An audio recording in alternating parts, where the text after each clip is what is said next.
افحسبتم انما خلقناکم عبثا، کیا ہم نے تمہیں عبث اور بے فائدہ پیدا کیا ہے؟ وانکم الینا لا ترجعون، اور کیا تم نے یہ سمجھ رکھا ہے کہ تم نے اللہ کی طرف نہیں لوٹنا؟ یعنی اللہ تبارک و تعالی قرآن کریم کے اندر اس بات کا ایمان والوں کو حکم ارشاد فرما رہا ہے کہ اپنے آپ کو خواہ مخواہ نہ سمجھو، اور اپنے آپ کو یہ نہ سمجھو کہ ہم دنیا میں آ گئے تو ہم نے بس زندگی گزار کر واپس چلے جانا ہے، نہیں، بلکہ اللہ تبارک و تعالی نے ایمان والوں سے اور اللہ تبارک و تعالی نے ہر شخص سے اس کے کیے کا، جو کچھ اس نے زندگی میں کیا، اس کا حساب لینا ہے، اور ہم سب نے اللہ تبارک و تعالی کو اپنی زندگی کے ایک ایک لمحے کا، ایک ایک پل کا قیامت والے دن میدان محشر میں اللہ کے سامنے کھڑے ہو کر حساب دینا ہے۔ تو قرآن کریم کے اندر اس مفہوم کی کئی آیات ہیں جن کے اندر اللہ کریم نے اپنے بندوں کو بار بار اعمال صالحہ کی تلقین فرمائی اور اعمال صالحہ کرنے کا حکم ارشاد فرمایا کہ اپنی جو تھوڑی سی زندگی ہے اس کو بیکار اور ناکارہ نہ سمجھو، بلکہ یہ ایک ایک لمحہ تمہارے لیے قیمتی ہے، ایک ایک لمحے میں تمہارے لیے کئی اللہ تبارک و تعالیٰ نے نیکی کرنے کے ذرائع اور مواقع رکھے ہیں۔ ہر شخص کو چاہیے کہ اپنی زندگی کو قیمتی بنائے اور قیمتی لمحات کے اندر اپنی آخرت کی تیاری کرتا رہے۔ انسان کے دنیا کے اندر تشریف لانے کا اور دنیا کے اندر آنے کا جو مقصد ہے وہ نہ تو پیسہ کمانا ہے، نہ ہی لذیذ اور اچھے کھانوں سے اپنے پیٹ کو بھرنا ہے، نہ ہی کثرت کے ساتھ بچے پیدا کرنا ہے، بلکہ دنیا کے اندر جو انسان کے آنے کا مقصد ہے، انسان کو بھیجنے کا اللہ تبارک و تعالیٰ کا مقصد ہے، وہ یہ ہے کہ یہاں رہ کر ہم نے اپنی آخرت کی تیاری کرنی ہے۔ اگر بندہ یہ سمجھے کہ دنیا میں آنے کا مقصد بچے پیدا کرنا ہے تو یہ تو جانور بھی کرتے ہیں، کتے بھی کرتے ہیں، بلیاں بھی کرتی ہیں، چڑیاں بھی کرتی ہیں، جتنی بھی مخلوقات ہیں یہ کام تو وہ بھی کر رہے ہیں۔ تو پتہ چلا کہ انسان کو جو اشرف المخلوقات بنایا گیا اور انسان کو جو رتبہ اور مقام دیا گیا وہ اس وجہ سے نہیں کہ وہ دنیا میں رہ کر کثرت سے بچوں کو پیدا کرے۔ بچے پیدا کرنا، شادیاں کرنا، یہ نبی پاک علیہ الصلوۃ والسلام کی مبارک سنت ضرور ہے، لیکن بنیادی مقصد یہ نہیں۔ اسی طرح ہمیں اچھا کھانا بہت پسند ہوتا ہے، ٹیسٹی کھانے ہم بڑے شوق سے کھاتے ہیں، تو اچھے کھانے تو جانوروں کو بھی پسند ہوتے ہیں، کتے کو بھی بوٹی اچھی پسند ہوتی ہے، جانور کو بھی اچھا کھانا، اچھا چارہ پسند ہوتا ہے۔ تو اگر ہم ساری زندگی اپنے زبان کی لذتوں کو پورا کرنے میں گزار گئے تو پھر بھی ہم نے جانوروں جیسی زندگی گزاری۔ جو انسان کے دنیا میں تشریف لانے کا جو مقصد ہے اس کو ہم بھول گئے۔ وہ مقصد کیا ہے کہ اللہ تبارک و تعالیٰ نے فرمایا کہ ما خلقت الجن والانس الا لیعبدون، ہم نے جنوں اور انسانوں کو اپنی عبادت کے لیے دنیا کے اندر بھیجا اور دنیا کے اندر پیدا فرمایا۔ تو مقصد اول کو بندے کو ہمیشہ ذہن میں رکھنا چاہیے کہ ہمارے آنے کا جو مقصد ہے وہ صرف مال و دولت کمانا نہیں، یہ انسان کی زندگی کی ضروریات ہیں، ان کو ضرور پورا کرتا رہے، لیکن جو اصل مقاصد ہے ان کو بھول کر، تمام مقاصد کو بھول کر سارا وقت اگر دنیا کمانے میں اس نے لگا دیا تو اس نے مقصد اول کو بھلا دیا ہے۔ جب مقصد اول اس کا بھول گیا تو دنیا کی زندگی بظاہر تو اس کی مزیدار ہوگی لیکن آخرت کی زندگی بڑی ذلت اور رسوائی والی ہوگی۔ اور امت محمدیہ حضور علیہ الصلوۃ والسلام کی امت کا یہ خاصہ ہے کہ اللہ تبارک و تعالیٰ نے اس امت کو تھوڑے عمل پر زیادہ اجر عطا فرمایا ہے کہ ہم کام تھوڑا کرتے ہیں، ہم عمل تھوڑا کرتے ہیں، اللہ اجر کثرت سے عطا فرماتا ہے۔ یہ ہمارے پاس بہت بڑا موقع ہے۔ پہلے والی جو امتیں تھیں ان کے پاس یہ موقع نہیں تھا کہ عمل تھوڑا کرتے ہوں اور ثواب زیادہ ملتا ہو، یہ موقع ان کے پاس نہیں تھا۔ صرف نبی پاک علیہ الصلوۃ والسلام کی امت کے پاس یہ بہت بڑا موقع ہے کہ رسول اللہ صلی اللہ تعالی علیہ وسلم کی امت کا فرد اگر خالص نیت کے ساتھ تھوڑا عمل بھی کرتا ہے تو اللہ تبارک و تعالیٰ اس پر کثرت کے ساتھ اجر و ثواب عطا فرماتا ہے۔ مثال کے طور پر اسی نماز کو ہی دیکھ لیں کہ ہم اگر صحیح معنی میں 5 نمازیں ادا کرتے ہیں اللہ 50 کا ثواب عطا فرماتا ہے۔ یہ کوئی چھوٹی بات ہے کہ نمازیں ہم بظاہر 5 پڑھ رہے ہیں، لیکن اللہ تبارک و تعالیٰ اس پر اجر اور ثواب جو ہے وہ 50 نمازوں کا عطا فرما رہا ہے۔ قرآن کریم کی تلاوت کو دیکھ لیں، حدیث پاک کے اندر آتا ہے کہ جس شخص نے سورۃ الاخلاص کو 3 مرتبہ پڑھا اللہ اس کو 1 قرآن کی تلاوت کا ثواب عطا فرماتا ہے۔ اب 3 مرتبہ سورۃ اخلاص پر کتنا وقت لگتا ہے؟ 2 منٹ بھی نہیں لگتے۔ اگر بندہ صحیح نیت کے ساتھ صرف 3 مرتبہ سورہ اخلاص کی ہی تلاوت کر لے تو اللہ پورے قرآن کی تلاوت کا اجر اور ثواب عطا فرماتا ہے۔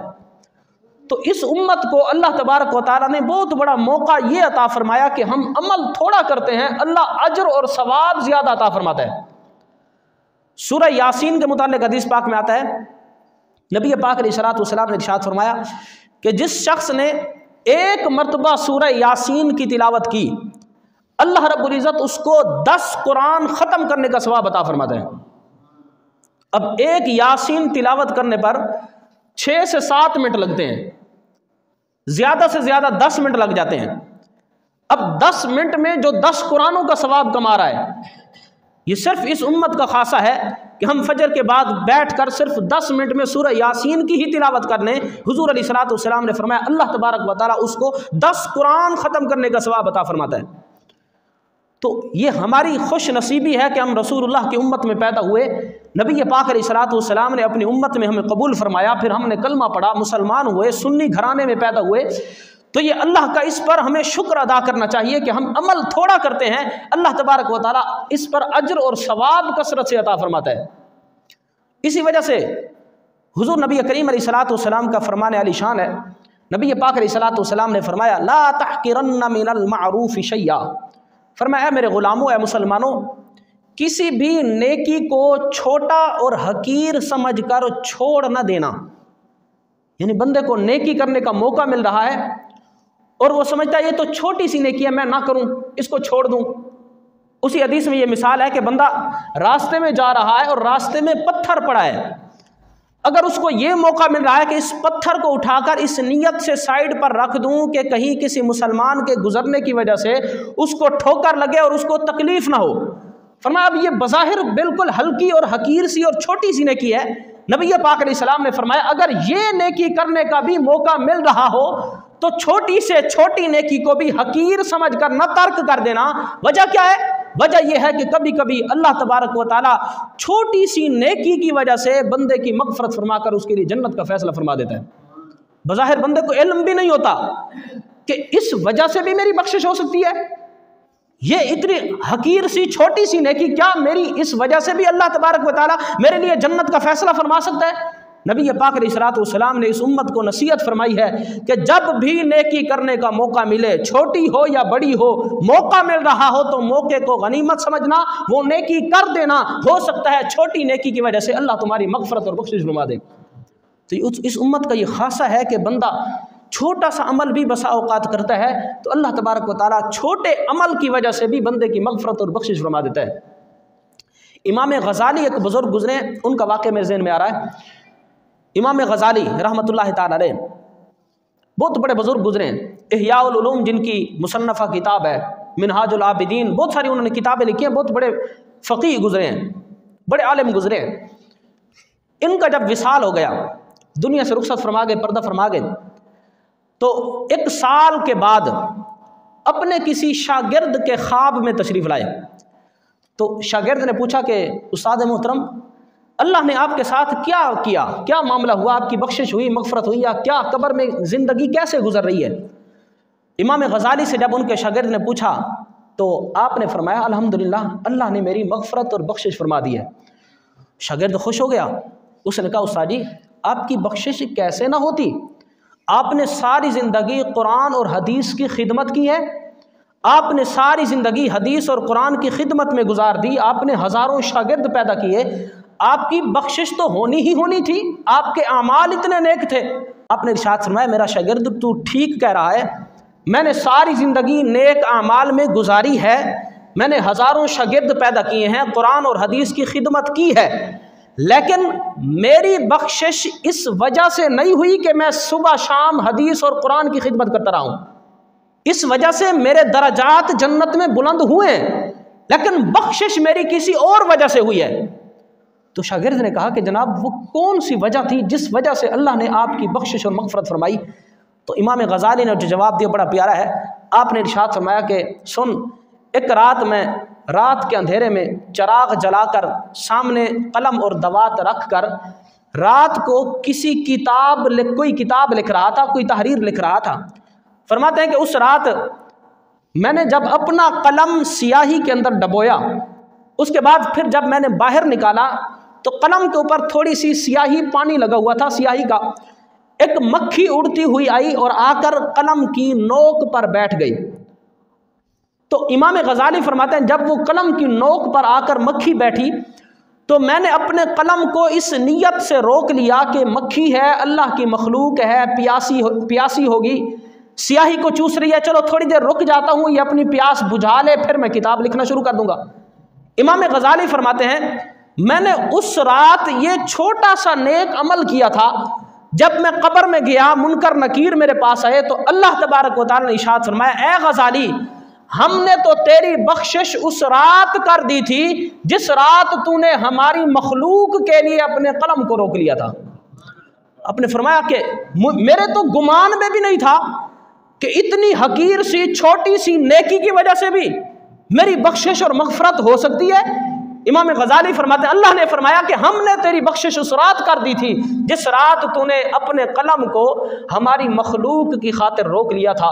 تو اسی وجہ سے ہمارے نبی صلی اللہ تعالی علیہ وسلم کا فرمان ہے لا تحقرن من المعروف شیئا، اے مسلمانوں کبھی بھی کسی بھی نیکی کو حقیر اور چھوٹا سمجھ کر نہ چھوڑ دینا۔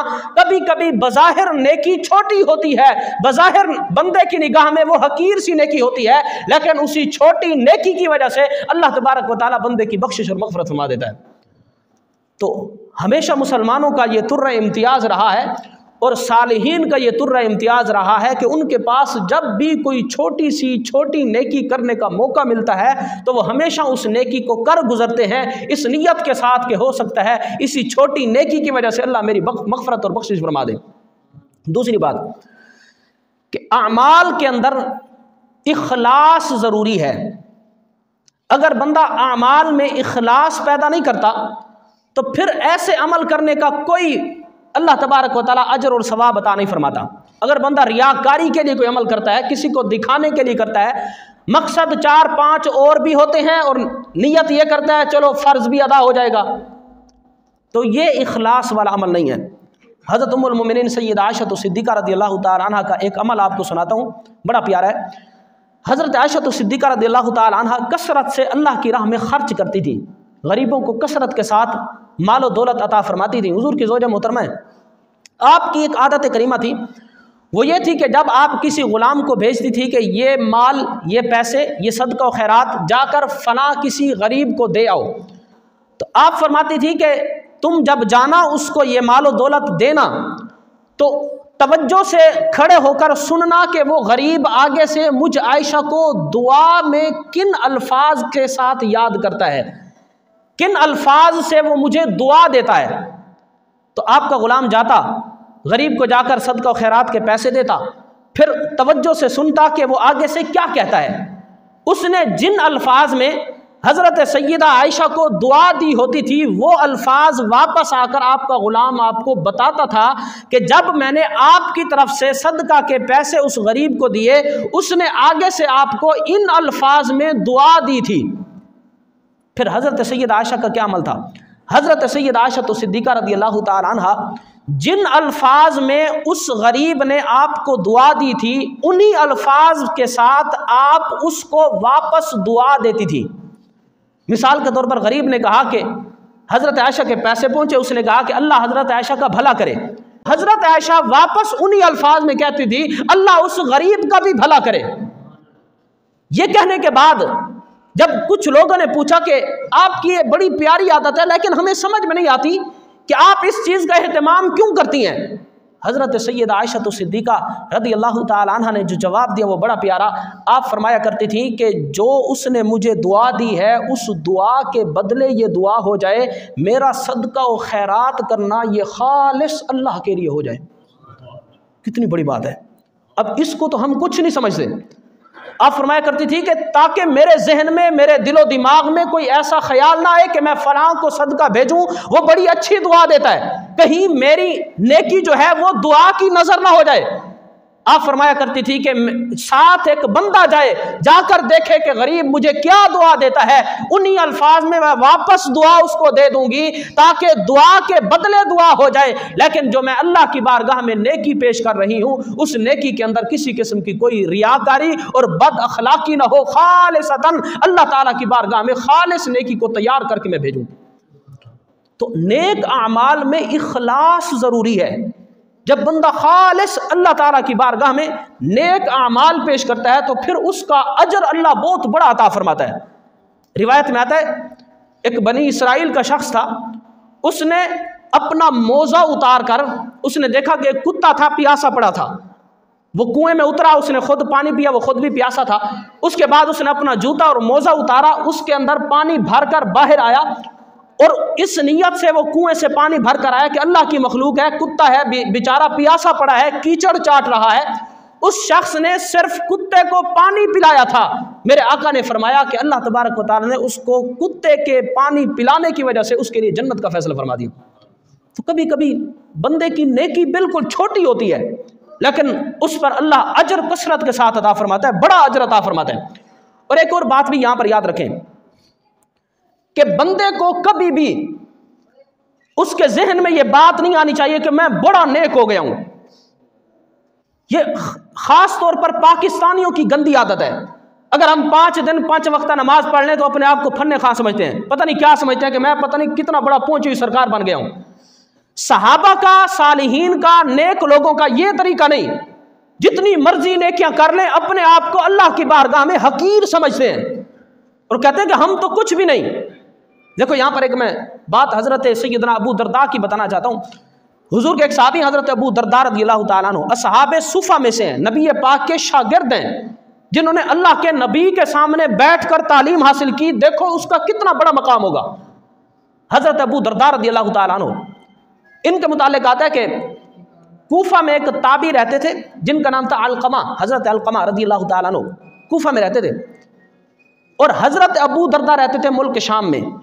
حضرت علقمہ فرماتے ہیں میں نے کوفہ سے سفر کیا ملک شام کا، اس نیت کے ساتھ کہ وہاں پر بہت بڑے صحابہ رہتے ہیں، صحابہ کرام کی ایک تعداد رہتی ہے، نیک اور صالحین لوگ رہتے ہیں، ان کا جا کر ان کی صحبت اختیار کروں گا، ان سے فیض پاؤں گا، ان کی زیارت کروں گا۔ اس نیت سے حضرت علقمہ رضی اللہ تعالیٰ عنہ کوفہ سے آپ نے سفر کیا، جو تقریباً اس وقت 15-20 دن کا سفر تھا۔ اتنا لمبا سفر کیا اور ملک شام پہنچے۔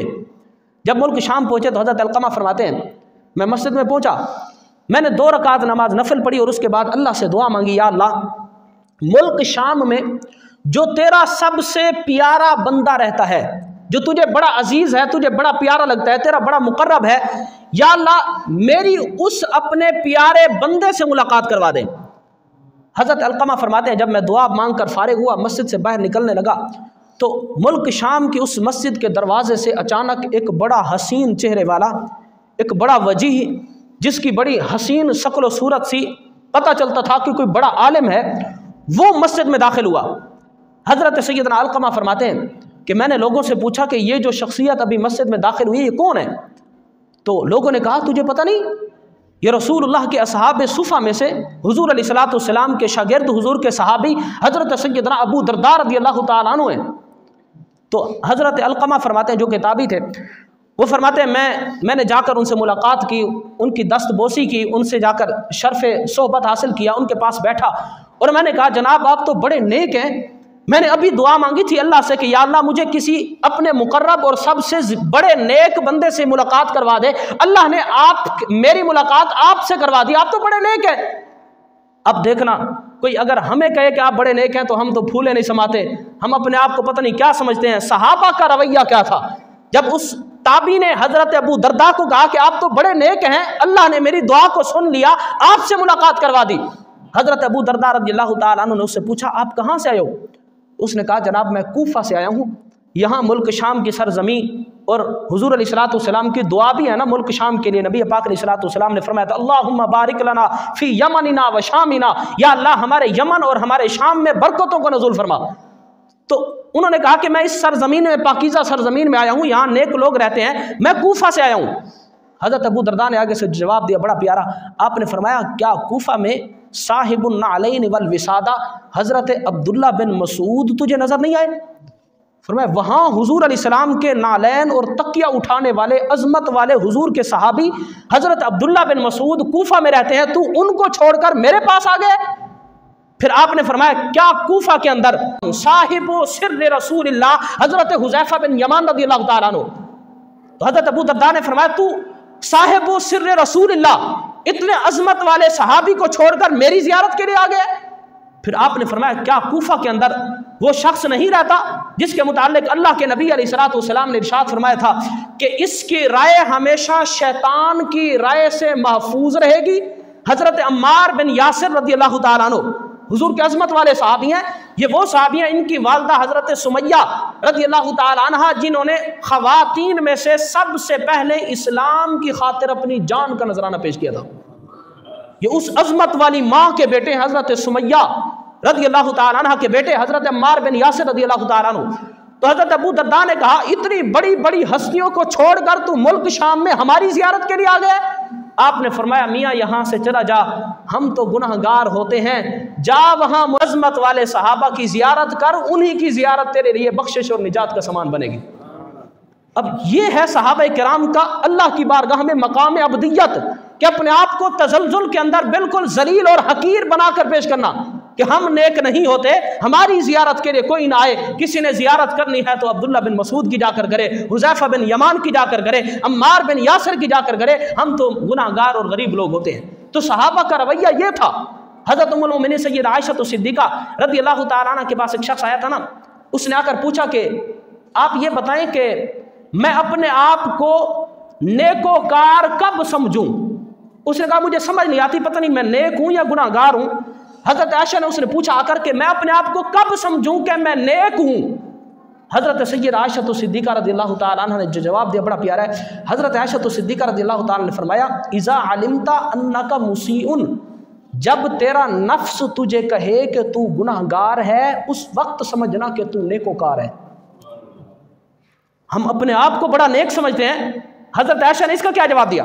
آپ نے فرمایا قالت اذا علمت انک محسن، جب تیرا نفس تجھے کہے کہ تو تو بڑا نیک ہے، تو بڑا پہنچا ہوا ہے، تو 5 نمازیں پڑھ رہا ہے، صبح فجر کے بعد ایک تسبیح بھی پڑھ لیتا ہے، سورہ یاسین کی تلاوت بھی کر لیتا ہے۔ حضرت عائشہ صدیقہ نے فرمایا جب تیرا نفس تجھے یہ بات کہے کہ تو تو بڑا نیک ہے، حضرت سیدہ عائشہ صدیقہ نے فرمایا اس وقت تو سمجھنا کہ تجھ سے بڑا کوئی گناہگار نہیں ہے۔